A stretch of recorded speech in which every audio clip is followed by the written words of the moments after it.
श्री स्वामी समर्थ सर्वांना। आजचा दिवस आमच्यासाठी खूप खास असतो। मूर्ती पाहून समजलंच असेल तुम्हाला आज आहे दत्त जयंती। तर सर्वात आधी तुम्हाला दत्त जयंतीच्या खूप खूप शुभेच्छा। दिवसभरातून थोडासा वेळ काढून दत्तांचं छानपैकी दर्शन घेतलं, कारण या दिवशी आमची सर्वांची खूप धावपळ असते। स्वतःचं मंदिर असल्यामुळे सर्व गोष्टी आम्हाला पाहायला लागतात।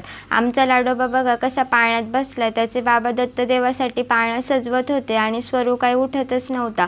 आमच्या दत्तदेवाचीच कृपा आहे, आम्हाला आमचा लाडोबा नवस करूनच भेटला। या दिवसाची वाट आम्ही दोघांनी 4 वर्ष बघितली की आमचं बाळ दत्त जयंतीला असं दोडू दोडू पळेल आणि आमच्यावर दत्त महाराजांचा कृपा आशीर्वाद कायम आहे। दत्त जयंतीच्या सकाळी मी आमच्या सर्व बच्चे कंपनीला पोहे बनवून दिले आणि ते तेच सांगत होते, मामी काकी छान झाले होते पोहे म्हणून।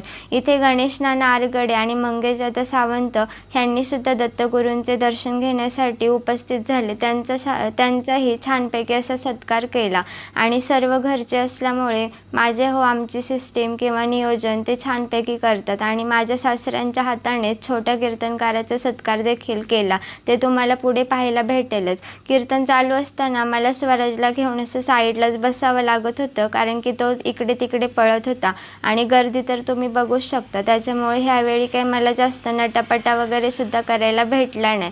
आणि पाळणा वगैरे कसा सजवला आपल्या कमेंटमध्ये नक्की सांगा। आणि दत्त जयंतीला भरपूर अशी दरवर्षीच गर्दी असते, तर आमची धावपळ गडबडसुद्धा तेवढीच चालू असते। नैवेद्य करणं, सजावट करणं किंवा सर्व गोष्टींकडे लक्ष ठेवणं, सत्कार वगैरे करणं, देणगी वगैरे येतात तर ते लिहिणं, हे सर्व काही माझ्या अहोंना पाहायला लागतं, कारण की त्यांना तर असा ब्लॉग वगैरे शूट करायला टाईम भेटत नाही। त्याच्यामुळे मीच टाईम काढून थोडासा ब्लॉग वगैरे शूट केला, कारण की आठवणी राहतात। 3-4 वर्षाचे सुद्धा तुम्हाला ब्लॉग पाहायला भेटतील। त्रिशा फॅमिली ब्लॉग या चॅनलवरती नक्की व्हिजिट करा। छानपैकी कीर्तन इथेच पार पाडलं आणि छोट्या कीर्तनकाराने खूप सुंदर असं कीर्तन केलं।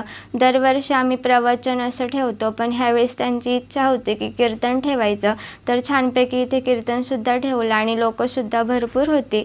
जेवण अंगत पंगत झाली, भरपूर असं जेवण वगैरे असतं। कमेंट करायला विसरू नका। आपला ब्लॉग तुम्हाला कसा वाटला। चला बाय बाय। श्री स्वामी समर्थ।